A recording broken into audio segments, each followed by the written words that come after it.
जे स्वयंभू फोटोग्राफर झाले ते बाजूला व्हा, मोबाईल वाले बाजूला व्हा. कृपा मोबाईल वाले एकही नकोय. माझे फोटो तुम्हाला मी पाठवते फेसबुकवर, तुम्ही ठेवा.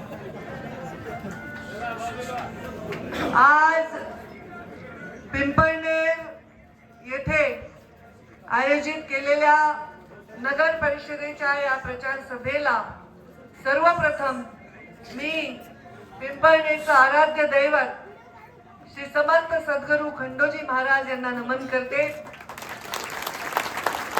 आणि मनापासून या नगर परिषदेच्या नगर अध्यक्ष पदाच्या उमेदवार योगिता चौरे यांना शुभेच्छा देते की ज्या प्रचंड मताने विजयी होतील आणि त्यांचं पॅनल देखील विजयी होईल आणि या पिंपळनेरच्या विकासाचा नवा अध्याय त्या स्वतःच्या हाताने या सर्वांच्या नेतृत्वाखाली लिहितील.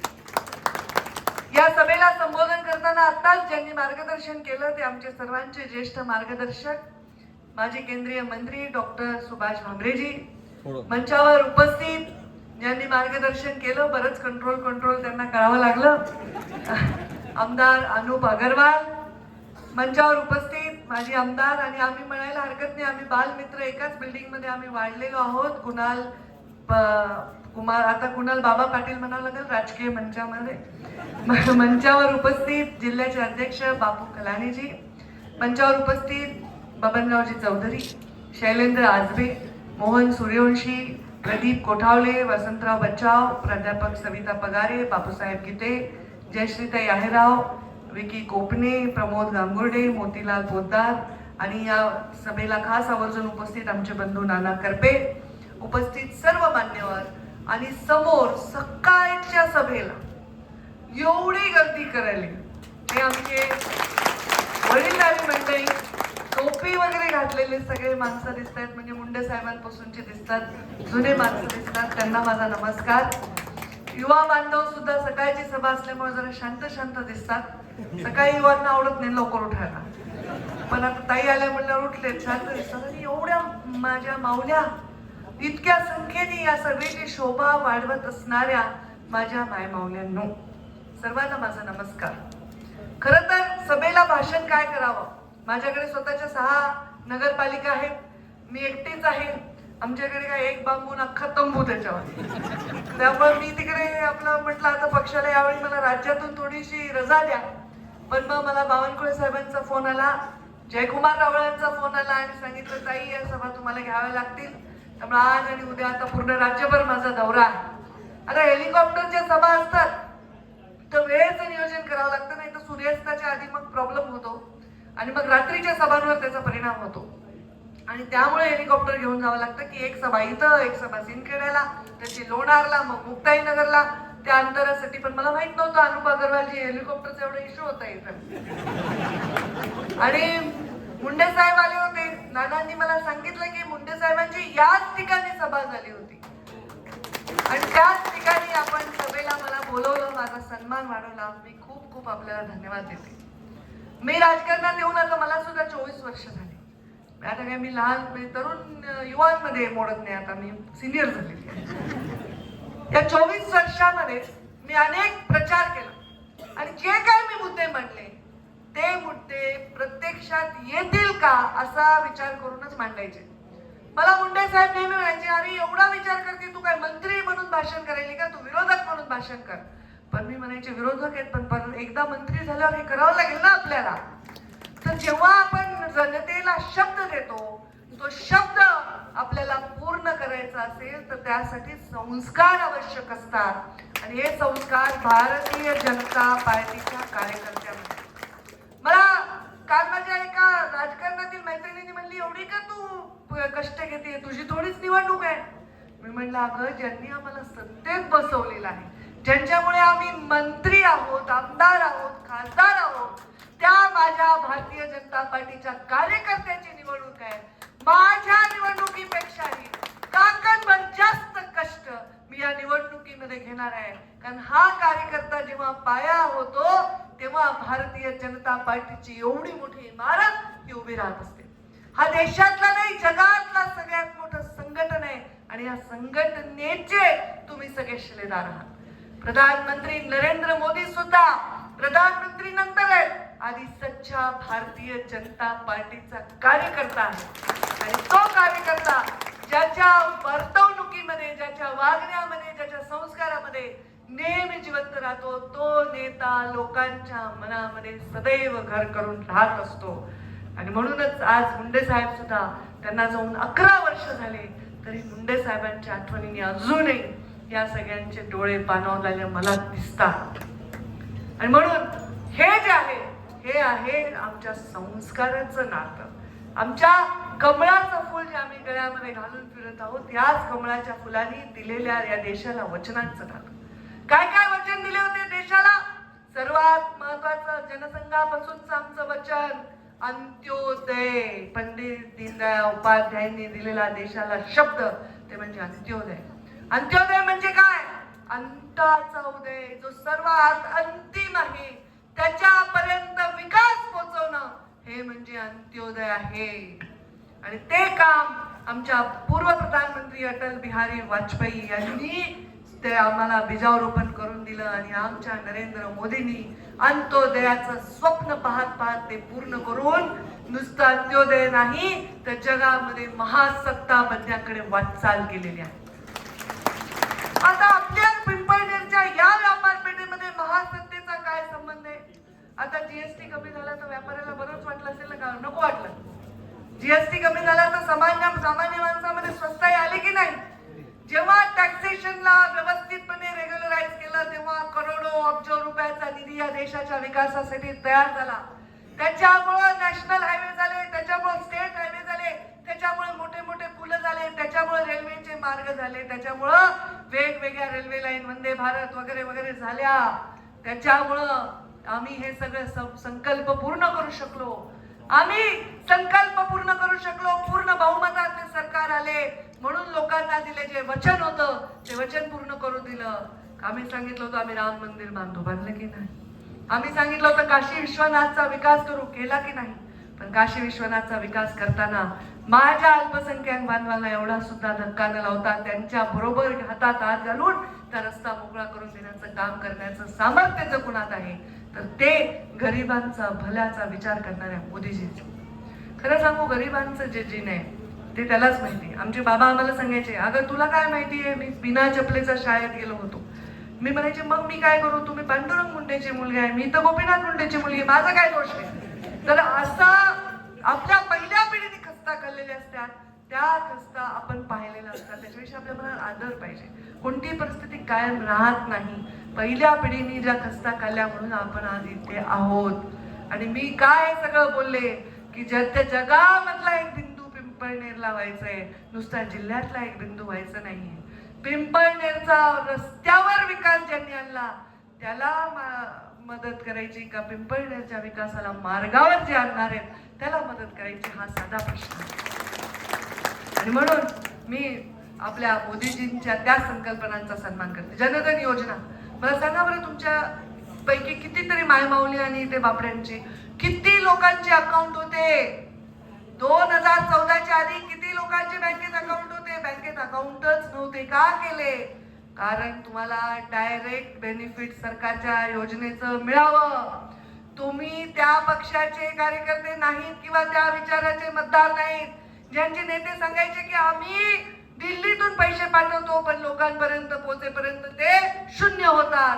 आम्ही दिल्लीतून आमचे नरेंद्र मोदी पैसे पाठवले, तेवढ्याला तेवढी अमाऊंट आमच्या अकाउंट मध्ये गरीब जनतेच्या गावाच्या पोचते की नाही? ग्रामीण भागामधल्या आणि शहरामधल्या घरकुलं बनवले की नाही? प्रधानमंत्री आवास योजनेमध्ये न भूतो न भविष्यती असं काम झालं. मी ग्रामीण विकास मंत्री होते. पहिल्या नंबरचं पारितोषिक आम्हाला देशामध्ये मिळालं स्वच्छता अभियान आणि घरकुलं राबवण्यामध्ये. एका दिवशी 3 लाख आमच्या लोकांना आम्ही चाव्या दिल्या नरेंद्र मोदींच्या हस्ते. आम्ही काम केलं, बचत गटांचं काम केलं. या चळवळीतनं गरिबांचा उत्थान करण्याचं काम होत आहे.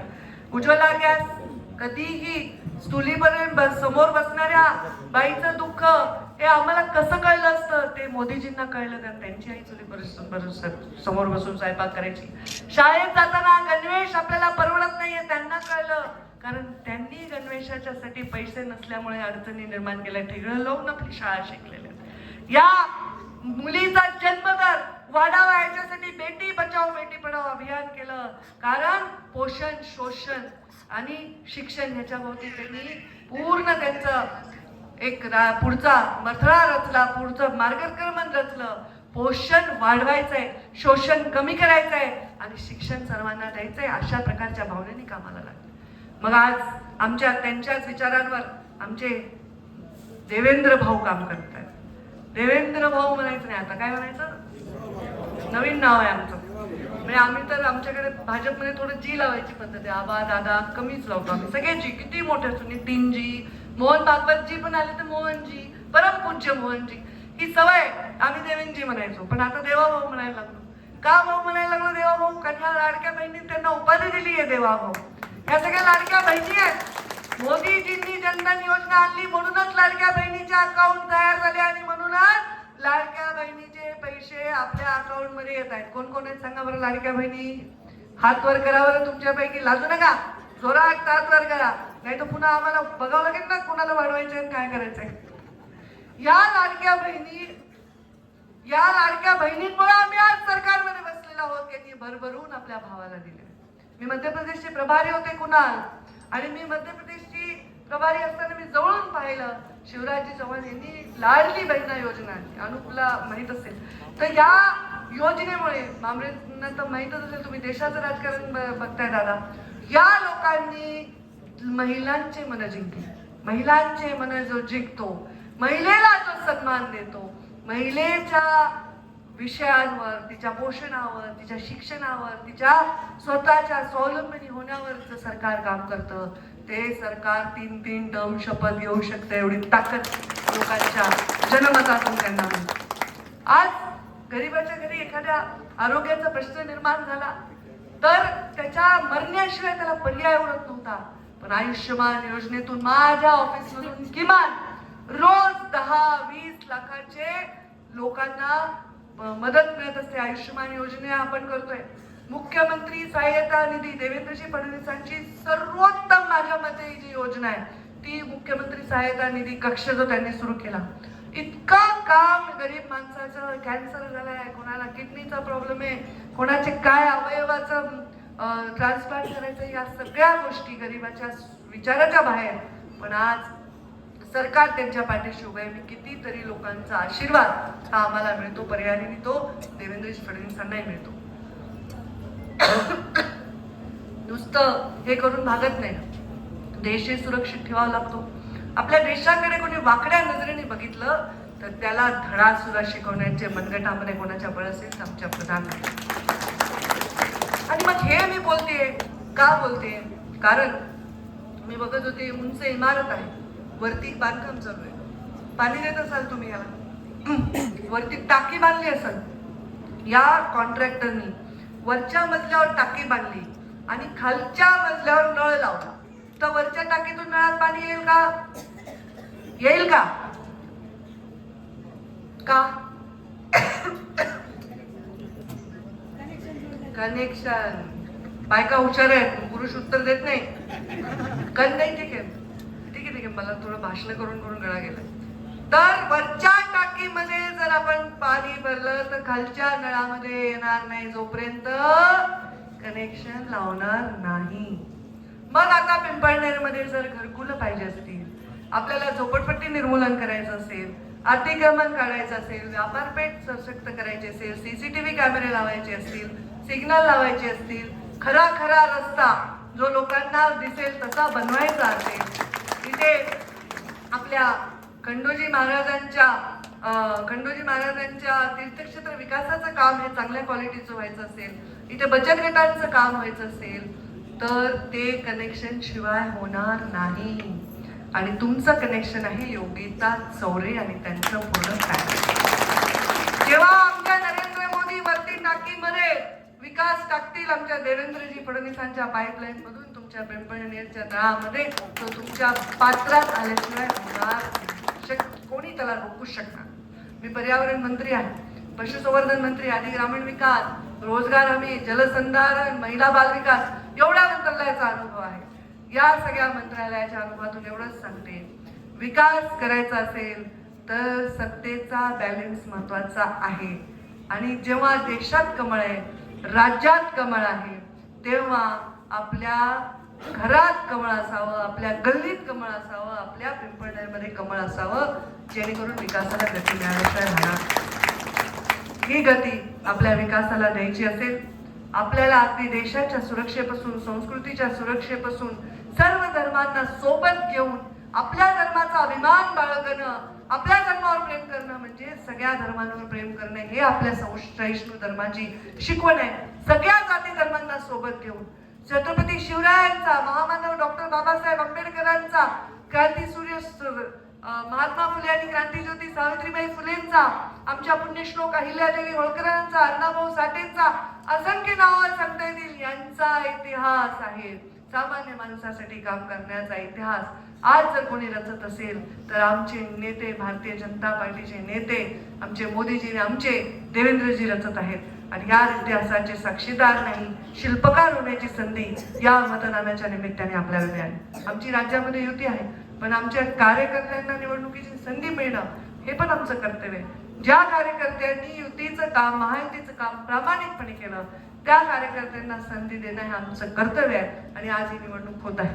आपल्या सर्वांना मी विनंती करते की आपण येणाऱ्या नगरपालिकेच्या विकासाच्या निमित्ताने, मी पर्यावरण मंत्रीचा उल्लेख ह्याच्यासाठी केला कारण आपल्याकडे नदी काठाचा आपण एक चौरेताईंनी मला सांगितलं, मांजरा नदीचा जो काय पांजरा सॉरी माझ्या म्हणूनच मी परत कन्फर्म केलं, म्हणजे मला ऐकायला नाही आलं. तर पांजरा नदीचा जो बेल्ट आहे तो डेव्हलप केला पाहिजे. आता पर्यावरण खात्यामध्ये हा विषय येतो, नदी पुनर्जीवनाचा, आणि हा विषय आमच्या मोदीजींचाही प्रिय विषय आहे, आमच्या देवेंद्रजींचा प्रिय विषय. नमामि गंगे, नमामि चंद्रभागा, आम्ही असे वेगवेगळे प्रयोग करत आहोत. याच्यामध्ये नक्कीच पिंपळनेरच्या या नदीला बजेट देऊन, तिचं स्वच्छता करून, STP लावून,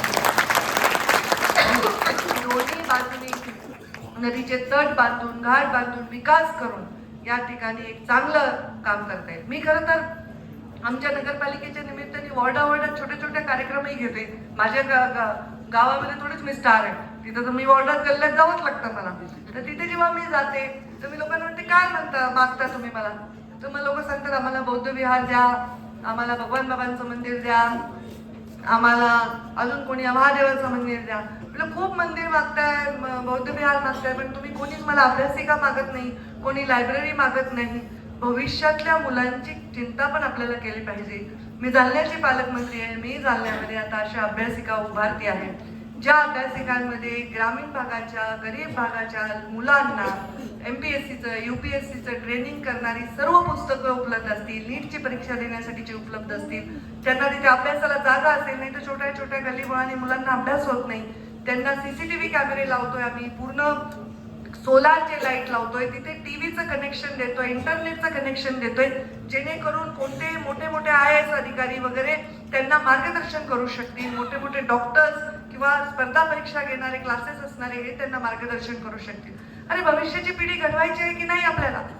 ती पण घडवली पाहिजे, त्यांच्या हातालाही काम दिलं पाहिजे. आणि अशा प्रकारचं काम उभं करण्याची जर शक्ती कुणामध्ये आहे तर ती भारतीय जनता पार्टीच्या आमच्या सरकारमध्ये आहे. मी आपल्याला सर्वांना 2 तारखेला आमच्या या भारतीय जनता पार्टीच्या कमळ चिन्हावर नगर अध्यक्षपदाच्या ज्या उमेदवार आहेत योगिताताई, त्यांना प्रचंड प्रचंड प्रचंड मताने आशीर्वाद देऊन विजयी करा. नुसतं मत नाही तर मन सुद्धा त्यांच्या बरोबर ठेवा, जेणेकरून त्यांना विकास करण्याची संधी मिळेल. आणि उमेदवार किती छान आहे. मी येताना बॅनर बघत होते, ते 19च करतील ना, ते काय 25 थोडीच करतील. जेवढे आहेत तेवढे आहेत. एका वॉर्डात ते एकच मत द्यायचं, एक प्रभाग, एक आणि नगर अध्यक्ष, तर काय प्रॉब्लेम नाही. तुम्ही 19च करा, मी जरी 19 नाही म्हणले तरी.